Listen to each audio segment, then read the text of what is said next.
Ferguson. Brother, it's cold out there, but this is MC Richardson. I've been away for a while.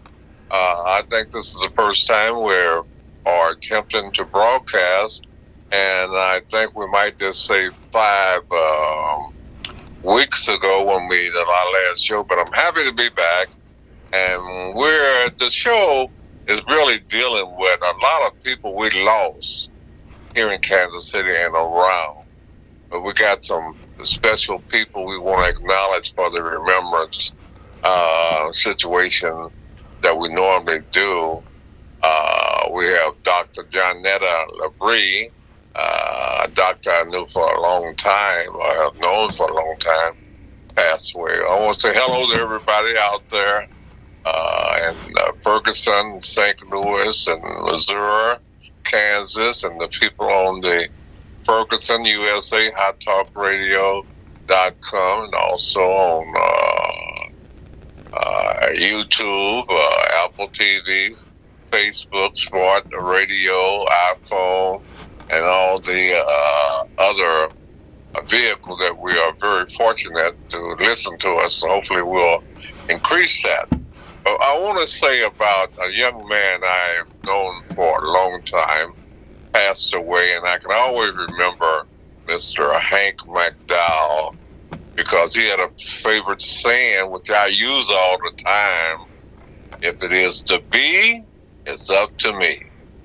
And Hank passed away at the age of 93, and they had his funeral about 2 weeks ago. And another big shock there we had. Well, let's go to some other thing. We have Ronald family. He has a family of musicians passed away, and he had a Lonnie and the Van the Machine family. And we also we had a young lady that passed away that was very popular, another entertainer, and people are really having a lot of their own private setting memorial services. And we like to just cover a few people and then just say welcome back to Guess Who's Coming to Kansas City. We also Ronald Mashan. He was a good friend of mine. He had passed away. And we also have a cousin that passed away up in Seattle, Wanda Peterson. But going back to the person that I felt I was close to, and was a store around here, hopefully after he passed away, and they'll be having this funeral this coming Wednesday, March 22nd, over at Friendship Church. That's off 36th Street, off of the freeway. And how I met Otis Taylor when I was in, hello?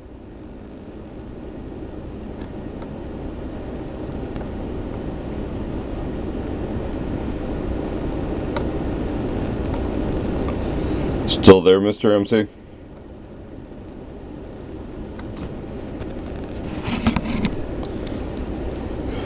Please stand by while we reconnect with Mr. MC Richardson.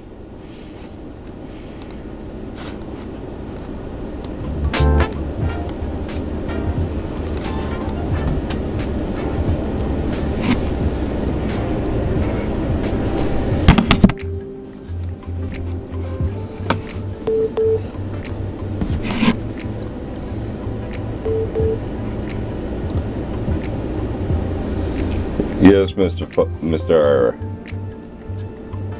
Yes, sir. Yeah. Okay. Okay. Do we have Mr. MC on? Let me All right, Mr. MC.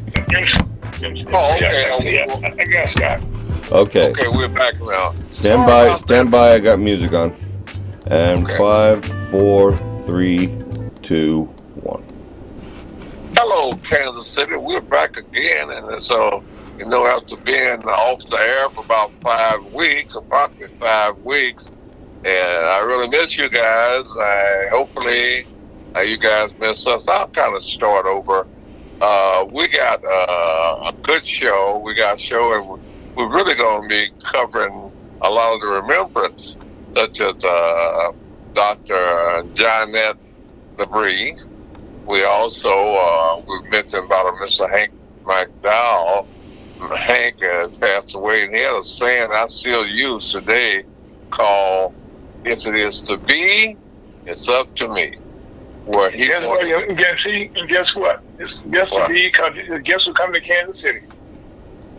Okay. And let me repeat his saying. Let's do it again, Aaron. Welcome to Kansas City. Guess who coming to Kansas City? Okay. And to be, okay. It's up to you.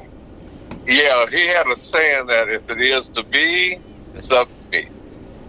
And they had his funeral last week, and we said Wanda Peterson passed away, a distant cousin out to Seattle, Washington. And we said Ronald McFadden, entertainer, a good friend of mine, he had passed away. But one of the persons that really, they'll have his funeral this coming Wednesday over to Friendship Church here in Kansas City. That's right across from the VA, Veteran Administration. But the name, I will tell you his name. When I was living down in South Parade Park, we call, they told me that Ellender was having a party. So at that time, I grabbed my fifth of J&B Scotch, and I went down to the house. Her name was Eleanor Bryce, and she had introduced me to this fella called Otis Taylor. Well, I had heard of Otis Taylor because my best buddy in the Navy was John Chandler. And Otis was from down there in Houston. And so we met. So I was supposed to be a heck of a cooker, okay? So, and my specialty was chitterlings, all right? And so Otis said, well, if you buy the chitterlings, he would buy them if I would cook them. So we used to have a setup here called Western Electric. That's where our present Congressman Emanuel Cleaver used to work, and he went down to Prairie View with the Otis, but he was on the roster. He never played a down. And Congressman Cleaver, they would say he had an old football injury. Well, anyway, he's one of our top congressmen here in Kansas City in the 5th District. Well, anyway, Otis went on, came from Prairie View, and he had married a beautiful woman by the name of Cheryl Taylor. It's Anderson now.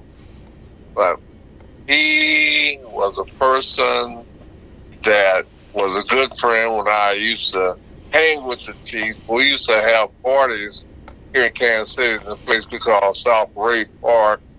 And I had so many people there on both sides of the street that the people on the board who wasn't on my invitation list eliminated me and got me out of Parade Park. I know I had a good friend, Carlos Nix. Sometimes he listened, but he was there. But going back to what was going on, Otis Taylor came here. What happened? Lord Wales did Otis' mother a favor because Dallas was trying to get Otis to pay for the Dallas Cowboys. So Lord Wales hid Otis out in a motel where he signed with the Kansas City Chiefs. And he played for about 18 years, and we became very good friends. And he, like I said, they're going to have this wake this coming Tuesday. Then they're going to have the funeral this coming Wednesday, March 22nd. And Otis was a person that was well known. His only deal, hopefully, that they'll still include him. He wanted to be part of the Hall of Fame, the NFL. That's the only thing liking in his career. And I don't know what you knew about Otis. We talk about the Kansas City Chiefs, where when the Chiefs played the first Super Bowl, they got beat by Green Bay.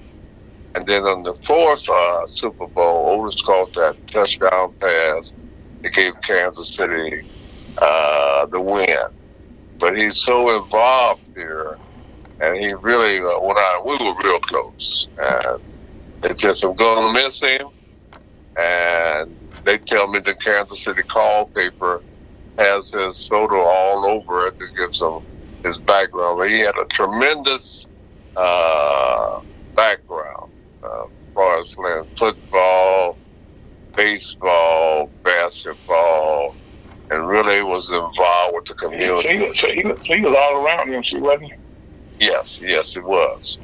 And he was, you're right, he was all around, and he was a member of the United Minority Media Association, and his sister, Florence Odell, well, we used to say that she was a couple of years older than the oldest, so that means that she is presently 82, and oldest is about 80, that she used to protect her. If somebody wanted to jump on her little brother, they had to deal with her. And I just spoke with her. I was trying to get her to be part of us, but the pressure, she said she just couldn't do it.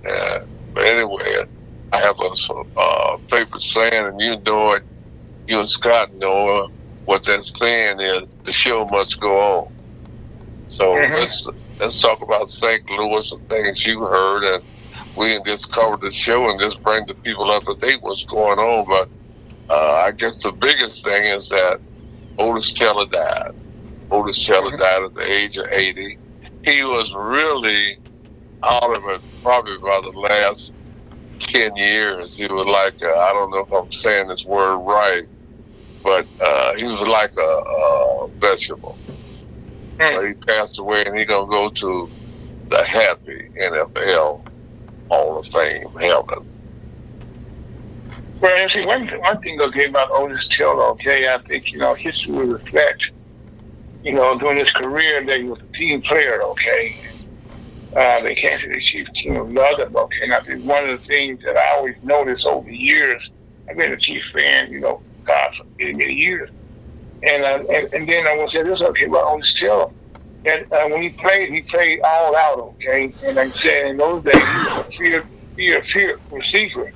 When people saw him come on the field, he kind of stood up, boy among men, and he played with that passion, okay, and that, they were instrumental, in them, getting the title, and I think he felt remember that, the heart of that time was the Kansas City Chiefs, and I know you met him, better than I did, but I always heard good things about him, okay, things that he did, not just on the football field, but also in the community also. Well, then he was called a planker, okay? Before this, right, they call right, yeah. And the terminology has changed so much now in the sports, okay? You don't call it this announcing best right now, they call it a wide receiver nowadays. Right, and Otis, at that time, Otis was about 6'3", 245 pounds, and it was considered as a big receiver. I know they had Lance Allworth, who had played halfback at the University of Arkansas, and he became an all-pro, a wide receiver. But we also had Gloucester Richardson, that he came up from Jackson State. Matter of fact, he was drafted higher than Otis was in the NFL draft.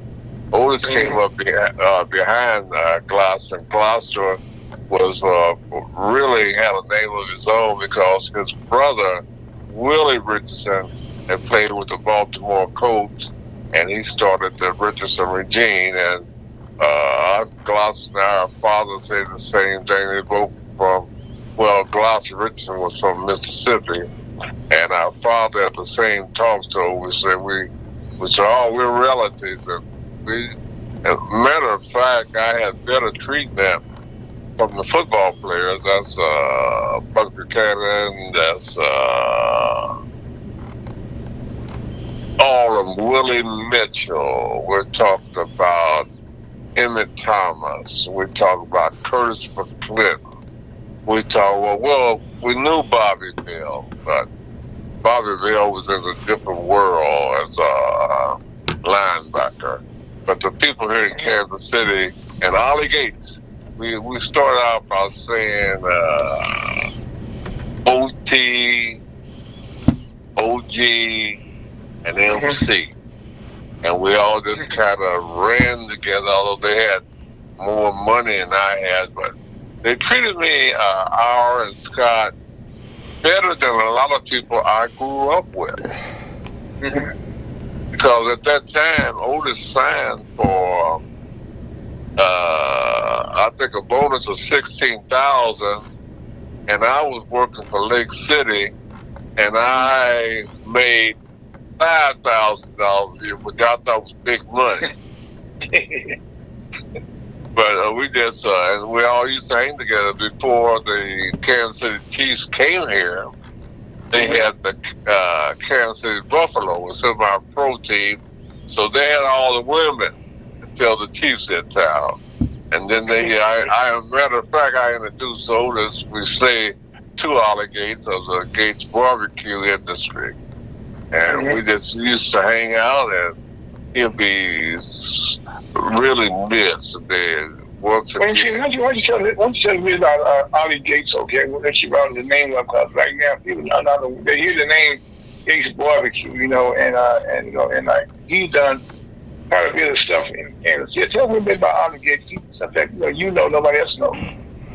Well, Ollie Gates, well, of course, his home, and his father George Gates started barbecue along with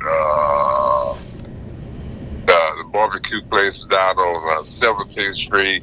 I can't call the name right now, but they got You talking about Brian?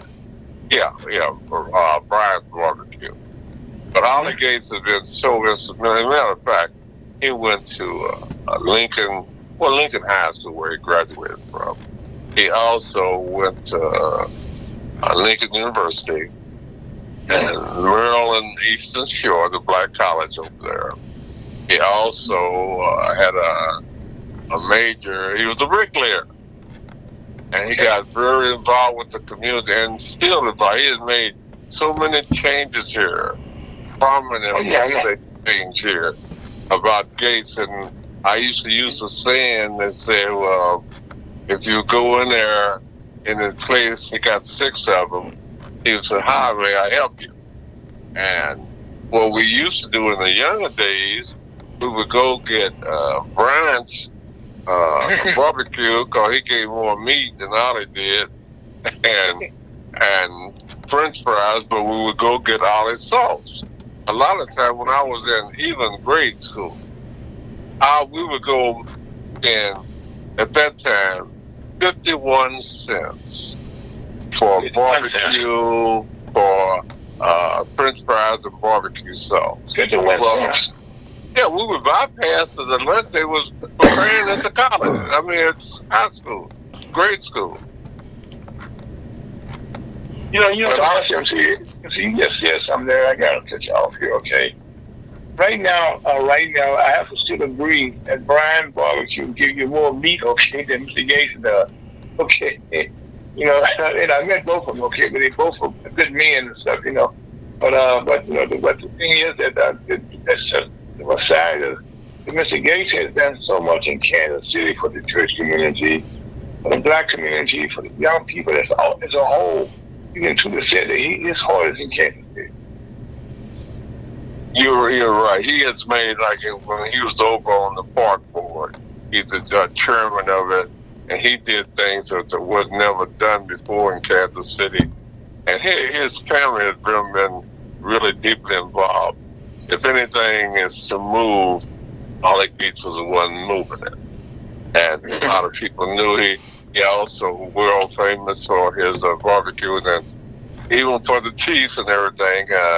He when they would be at halftime and were they all in the VIP section, they had Gates Barbecue, and then they started selling it. And I was a very good friend, and so I got good information. That I understand Marge, Dr. Marge, and Betty Brown, they were in charge of putting this together for this wins for the people who are listening to the show and have friends who will have opportunity.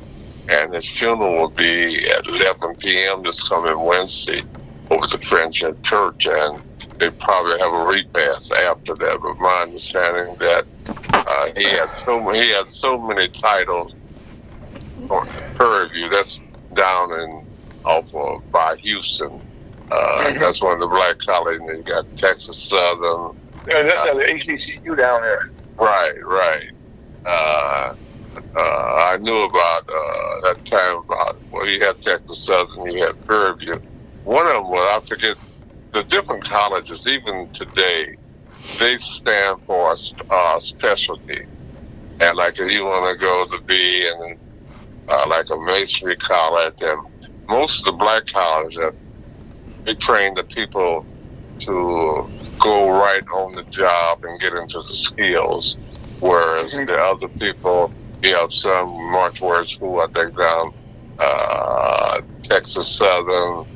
You had over Florida A&M, like an engineering college, and all the colleges really stood for something. And we're really going to try to work to really get more people interested and participate, not only going to the historical black colleges and university, but also once we get the students in there, that they go to work in that industry. We talk about journalism, we talk about broadcasting, we talk about public relations, and etc.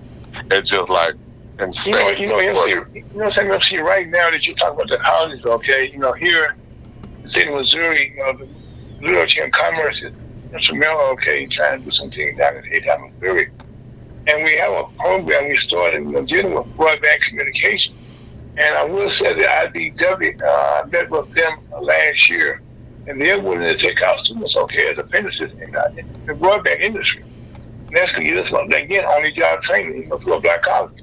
Time to get to work, but Lincoln University, continue that legacy with HBCU. Well, for the historical black college, that's true. But another deal is that most of the, we'll say, white colleges, they had more of a revenue backing. That's how they was able to get some of the cream of the crop. But we also have the guy with ABC. What's his name? He held the record for a linebacker for sacks. What's his name? He went to Texas Southern. Oh, you talking about, oh my God, Lord, I know I still, yeah, I know you're talking about The guy is still on ABC now.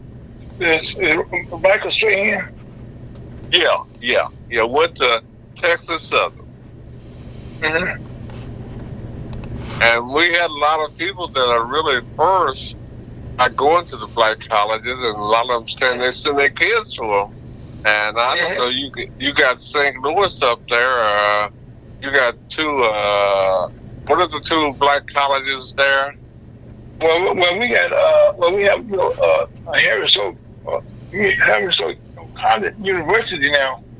That's really really standing out right now in their own right, trying to really create their own legacy now. And also, we have Lincoln University also, which you might be familiar with, okay? And we have those. Well, I mentioned Lincoln earlier about Ollie Gates, but on the same token, that's a grant college. And it's also people there were historical colleges where they taught people agriculture. And they still doing it. Land. Still do it, yeah. But one of the things that you go ahead, sir. No, go ahead. Well, first of all, okay, see, I think it's something we missed, okay? We have to say to you, okay, and to all your listeners for years, MC Richardson started Guess Who's Coming to Kansas City over 37 years ago. I mean, 30 years ago, he was on another station, KKFI. And in that 37 years, okay, you have made a name in Kansas City and got title, Guess Who's Coming to Kansas City. And when he was not aware, okay, we have to say that the U.S. was finishing that vacancy, of a great black man named MC Richardson, okay, that's also the founder, the founder of the United Minority Media Association, which is the oldest black media organization in the country. And you turn 49 years old this year, you come up on your 50th anniversary next year. And then there's a token to you. I'm going to kind of blow the horn for you here. You've been a modest man as you are. But so many people have gone to Kansas City and around the country because you've added so many scholarships to the young people over the years. I can't count on both hands and my feet, okay, all the people you got scholarships for. And not only that, you're going to put them come out of college, okay, you're now getting it for their parents. Now you got these students, their children getting scholarships thanks to what MC in Kansas City. So I wanted to take that time to thank you for all that you've done.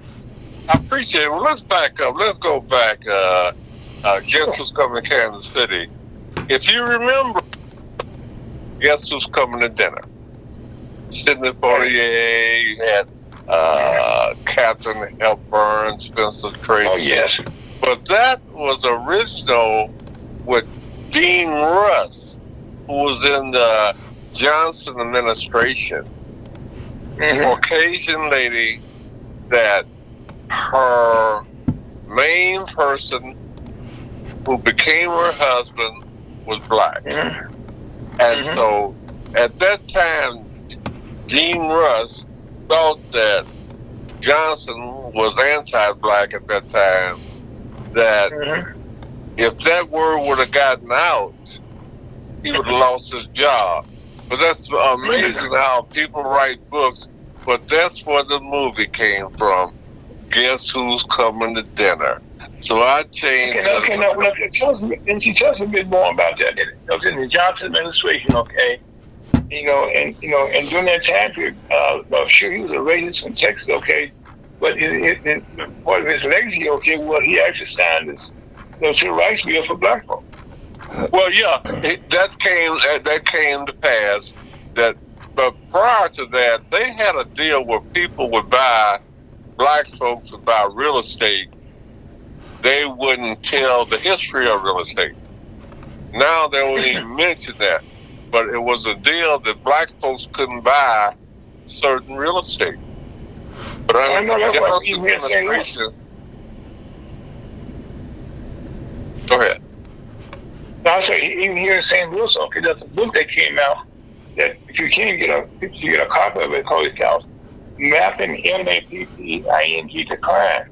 And they're told, okay, how that redlining had been a thing in the real estate market and in the banking market where black people, okay, just was not shown or allowed to live in certain neighborhoods.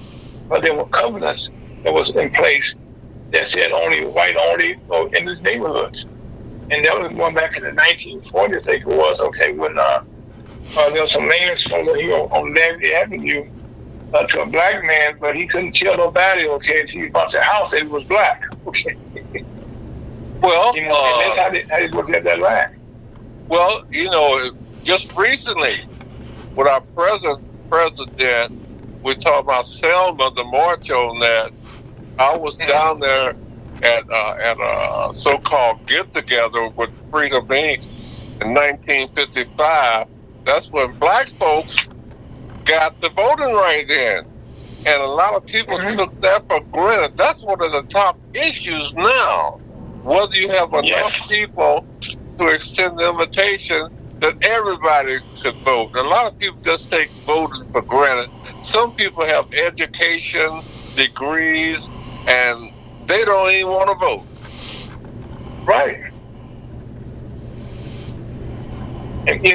see, one of the things, okay, having a background in this New York that came from the Mississippi there, and and those days to be able to vote, okay, they came with all type of things, and they had, the poll tax you had to pay to vote. They had things you had to have, just how many, how many marbles would be in the jar. Exactly. Sometimes could you recite the Constitution, okay, or the Bill of Rights, or the preamble. They came with all type of things. Matter of fact, in those days, the Ku Klux Klan, you had to go someplace and register before you could register to vote, okay?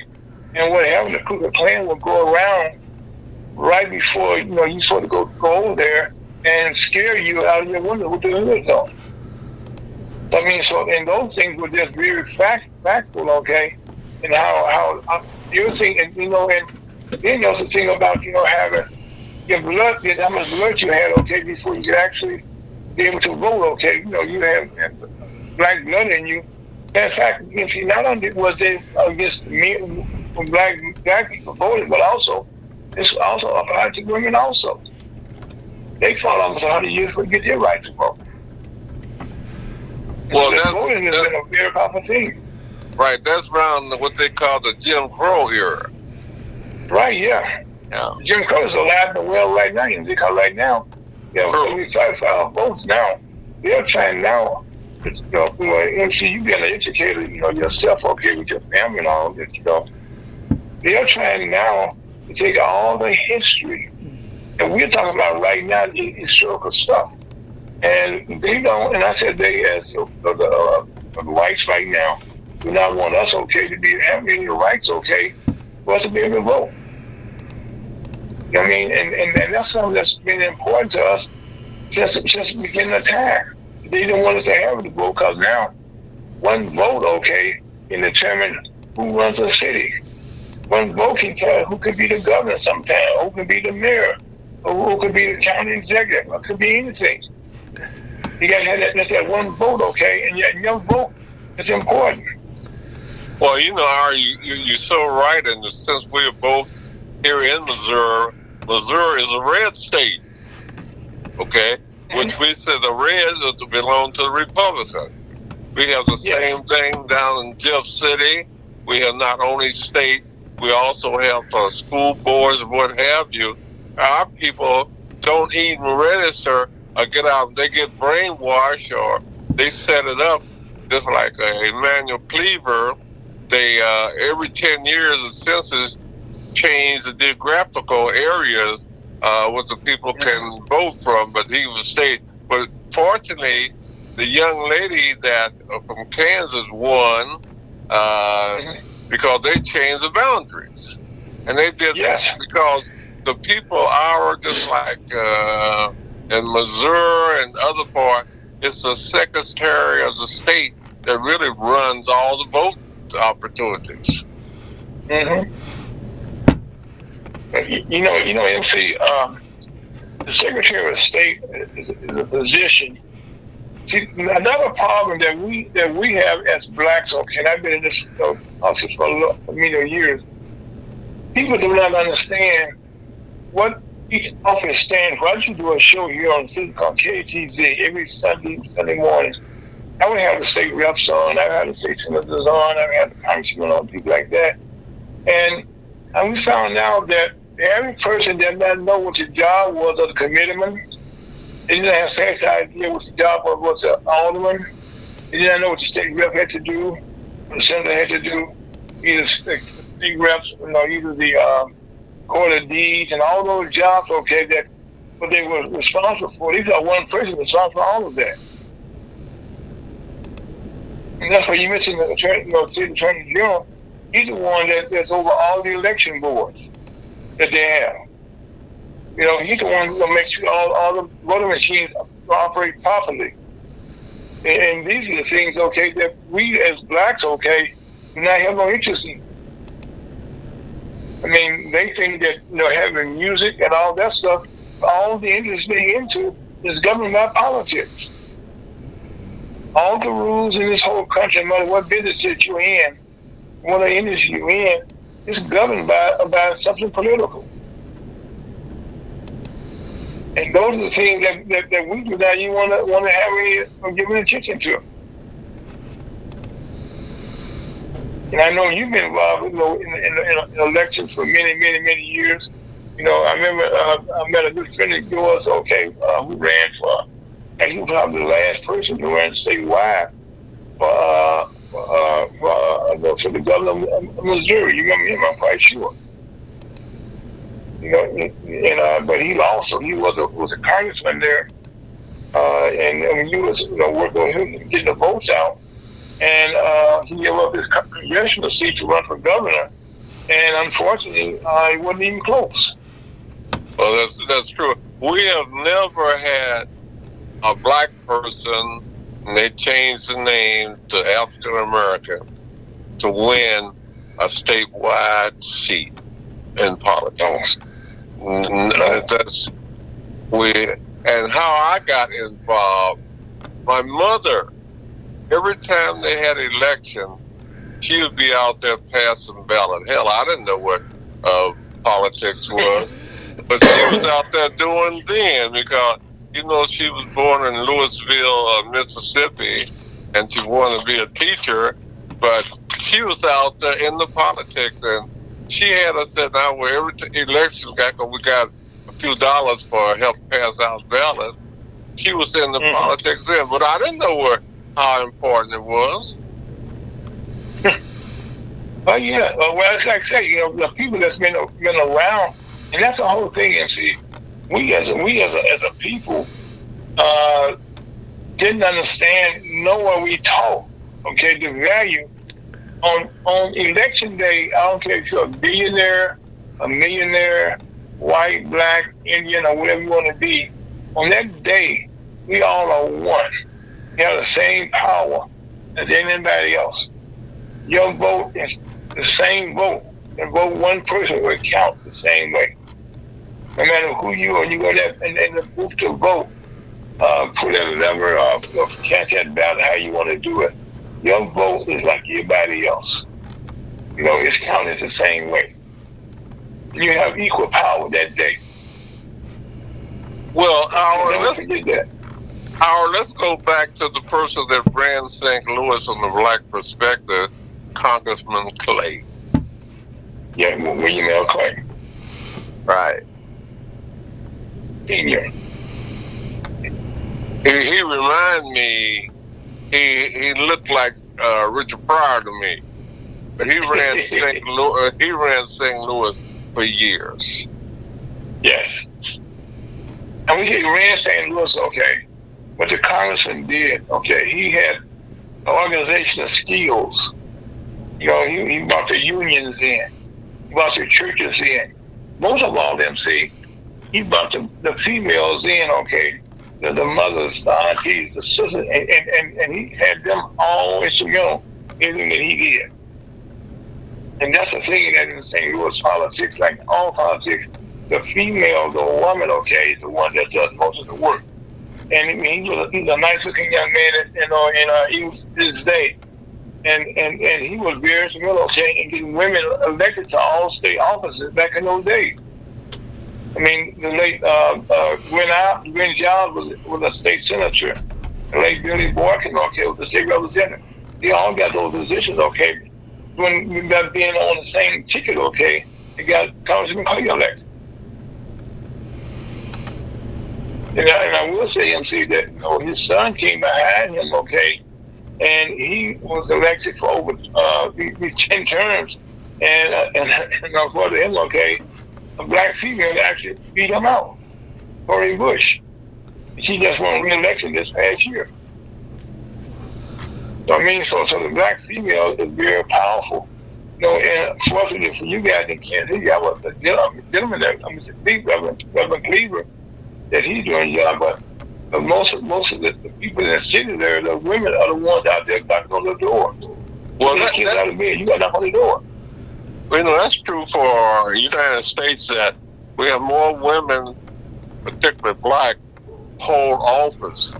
Unfortunately, we had a black person who was the mayor of Chicago, but my understanding that she's not running this time.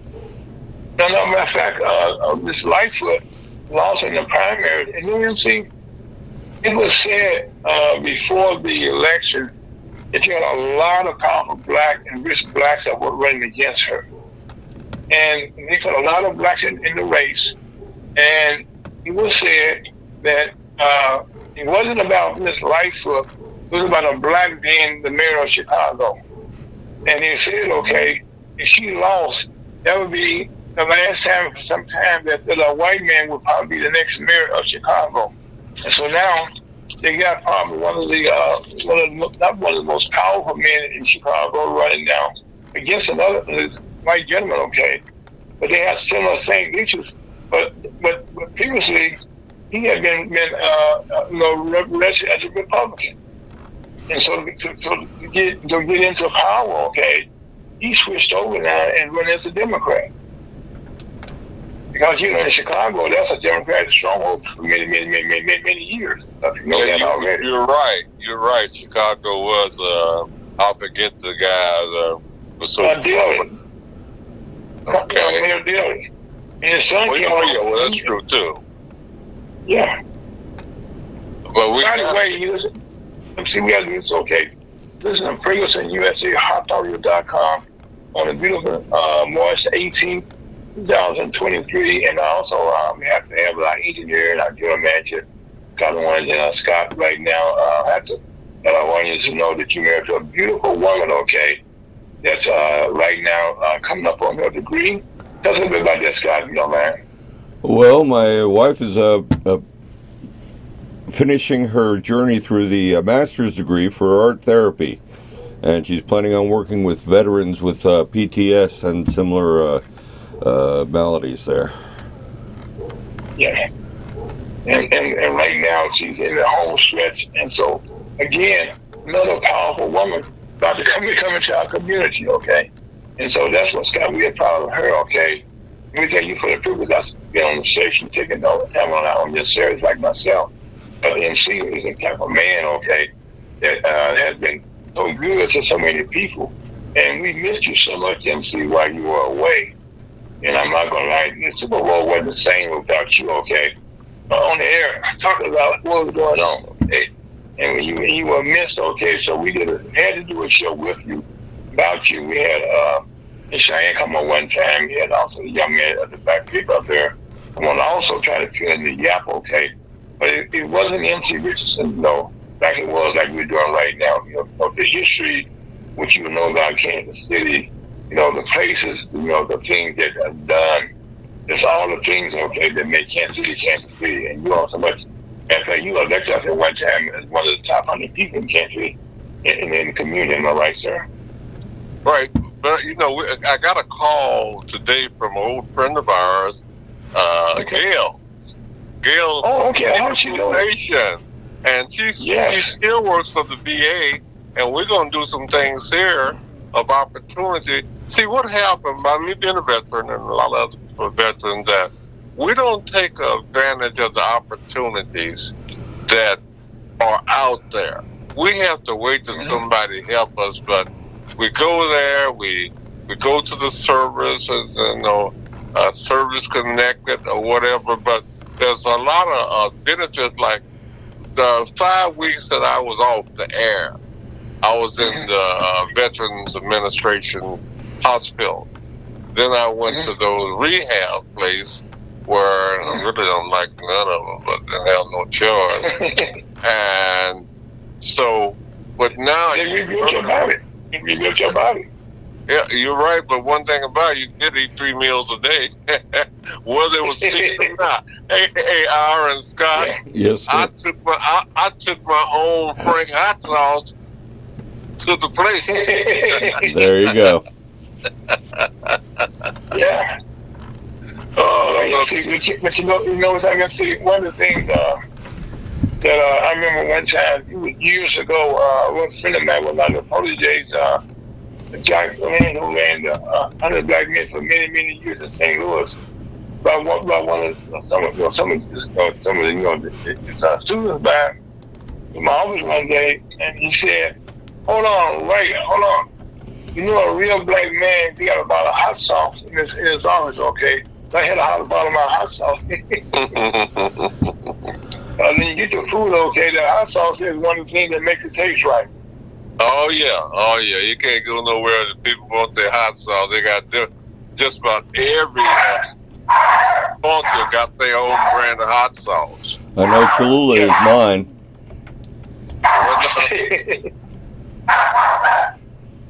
You said Louisiana? Now, who's trying to start? Who's trying to get on the show? Whose dog's trying to get on? That's my dog, Mr. Bubbles. That's Mr. Bubbles. The mailman. I don't know why he was okay, but dogs got to think about the mailman. And so the mailman just delivered my mail. And he said thank you. Well, you know, we was talking about Ollie Gates. We was talking about Otis Taylor. They will have his funeral this coming Wednesday, and they tell me to cancel the call. That's Otis Taylor now. That's Otis Taylor, not Ollie Gates. Otis Taylor. But yeah, that's Otis Taylor. He's a very good friend of Ollie. He's part of the Shriners or whatever, and he is our football person. And hopefully, just like they did Buck O'Neil, they waited a long time before they put him into the Major League Hall of Fame. Now you got got some ideas working about 18th Street and doing some things. And also, you know, Charlie Parker actually was born in Kansas City, Kansas, but he's known in Kansas City, Missouri. In fact, he's buried in the Liberty Cemetery that's out Truman Road near Independence, and will still be another effort to try to get his body moved down on 18th and for sale. And we got this brewery, and they got Buck O'Neil beer. And we got so many things. Of course, you got Carter Broadcast, the oldest radio station in the nation. And you got the Black Radio. That's Black Radio station. Black Radio. And you got the leading weekly, which is Kansas City Call. We got another good friend that we mentioned, Bob Wayne. But you got Candy, and she has her TV syndicate, and you got a lot of things going on there. We're looking at them and going to put together some suggestions with Ollie's name right up there about Kansas City and how we can better support and work and get more people. And it goes back to voting. It all goes back to politics. Mm-hmm. But you know, I know one of the things you mentioned, Candy Lane, they have their fishing derbies every year. And right now, the pandemic, when it hit, okay, kind of changed a lot of things around. But right now, we're in the planning stages here in St. Louis and Ferguson, Missouri, I should say, having a fishing derby out there. That's like even as we speak, okay, we're talking to the mayor, Ella Jones, who was supposed to be a guest on my program today, but she's also a minister in a church, and she's almost losing her voice because she's up for re-election, you know, making speeches and campaigning. So she had to bypass that. And then see today on my program, Harvard College Medical School, where a lot of our black doctors come from. One of my members, okay, brought the Privilege Award to Kansas City, Miss Daniels, my guest. And this past week in my Harvard College, they had what they call Match Week. My daughter is matched, okay, to go to do her residency down in Dallas, Texas, and it's also in the field of psychology. You know, how it affects the virus and stuff. And one of the things that the school that she went there, they also was the one that came up during the pandemic, okay? They had the drive-through testing and stuff like that, the drive-through shop. It all came from a black college. And so all the things, the contribution they're making here, again, in our community. Our show today, which is DeBow, that was our topic for today, along with DeBow. our national seal net by Chamber of Commerce. And I just said thank you. Thank you, Scott, and all of our members and stuff that's hopeless and the MC Richard today also.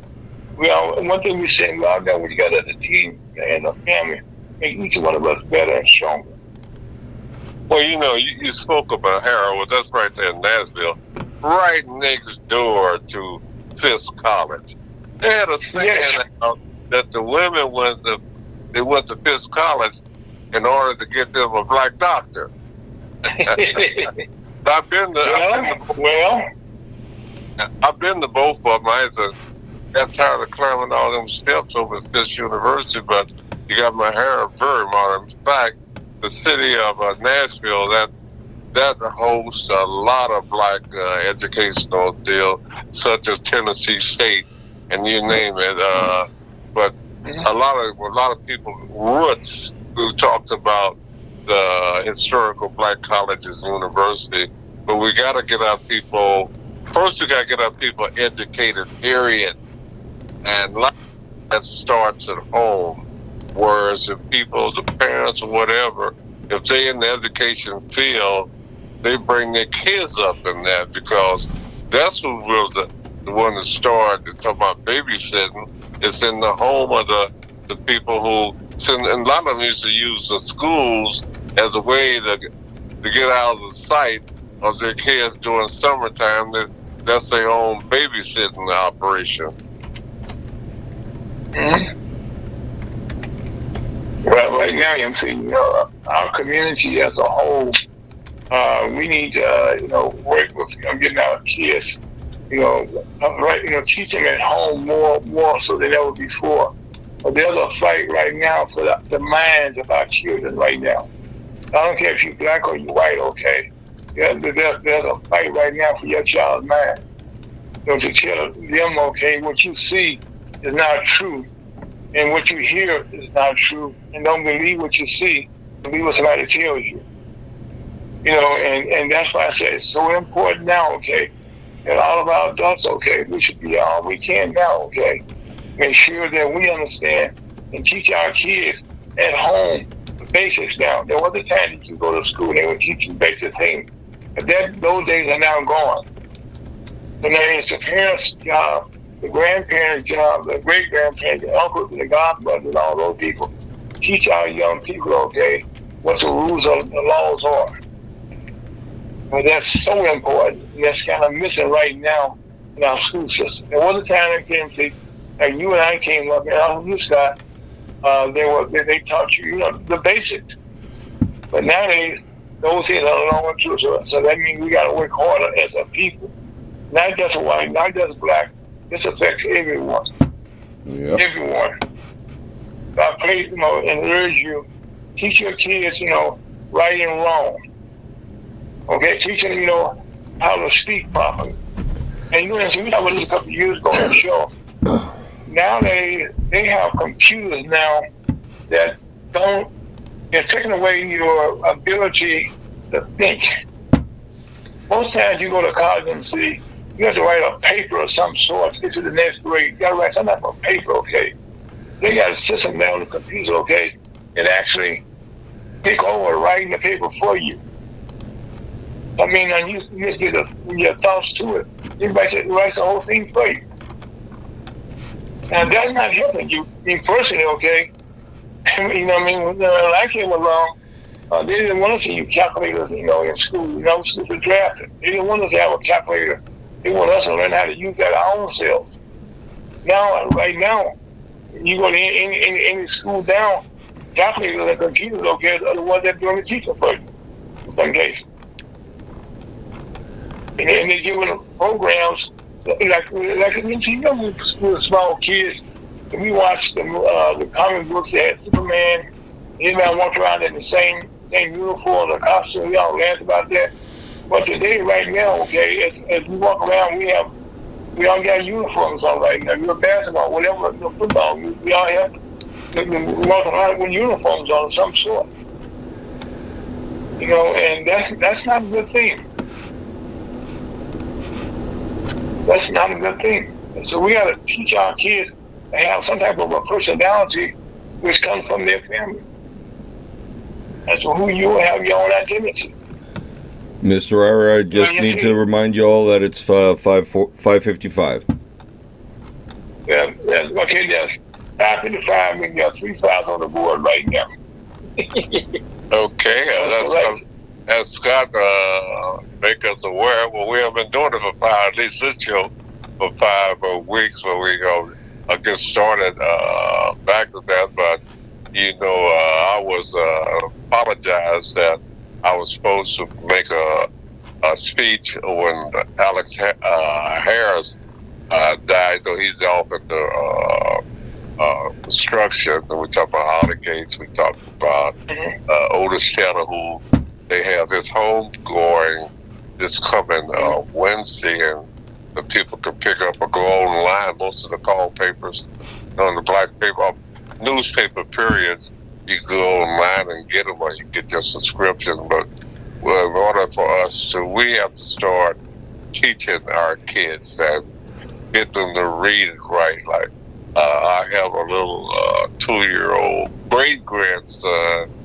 His biggest thing was his tablet. Okay, and that's what they think with now. Yeah.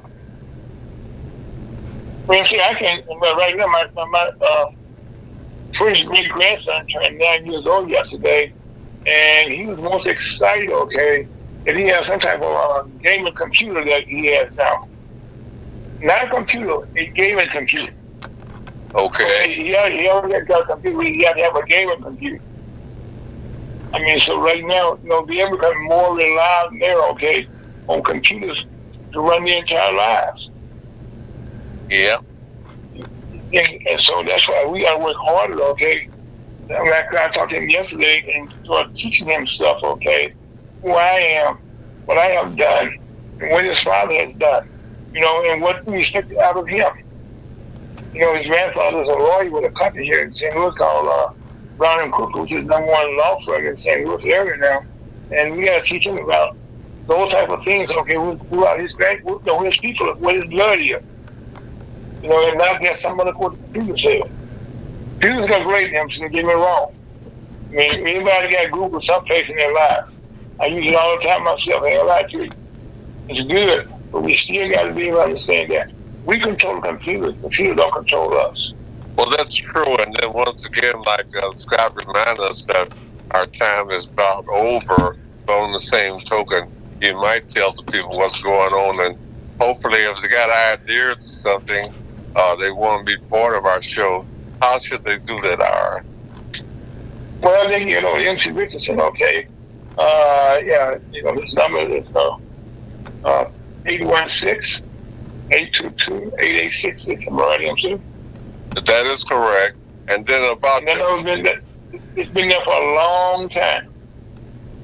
And we did it on the cell phone today, but we're happy to be back. And it seemed like an hour wasn't no time, but it was long today. Well, you see, we had something else to kind of kick up on, okay? That's why I said it wasn't like we were scatterbrains, but there were so many topics, okay? We didn't get a chance to talk about what's going on in our community in the national level. President Trump is expected to be indicted this coming week. That'd be the first time in our history that we have a president that's been indicted. I mean, that's noteworthy. We didn't get a chance to talk about the planes. Our planes being attacked with gasoline by the Russian plane. We didn't get a chance to talk about the banks that's right now, a couple of banks that have failed in the last couple of weeks. That's unheard of, but it's happened again. We didn't get a chance to talk about none of that today, but guess what? Those are topics for the next show, MC. Well, yeah, and hopefully we get more people to become sponsors. How might they do that? And also we need to get more listeners and people to really, and also just like they have editorial in all newspaper, we need to send something to these radio broadcast hosts for future shows and ideas and how we can really further not only our education, but really keep things out in front instead of them hiding them. Mm-hmm. Well, MC, as Scott would say, as I would say, time waste for no one. And guess what? It seemed like Guess our what? time is over. And Scott, thank you. You got the rest all this time, I guess. And so we're back, and we're going to bring some things, and we need to get more people involved, not only statewide, but worldwide, and get the families involved in all this educational type information. This program can be heard on Facebook, YouTube, Twitch, and also you can catch it later on Spotify for your podcast. So my name is Lyles, folks, and I think we have serious and let me be his co-host today. We just will come to Kansas City and thank you, man, Scott. It's really from the program, so then thank you, but we can go to the homes. So Mr. Scott, take us off there.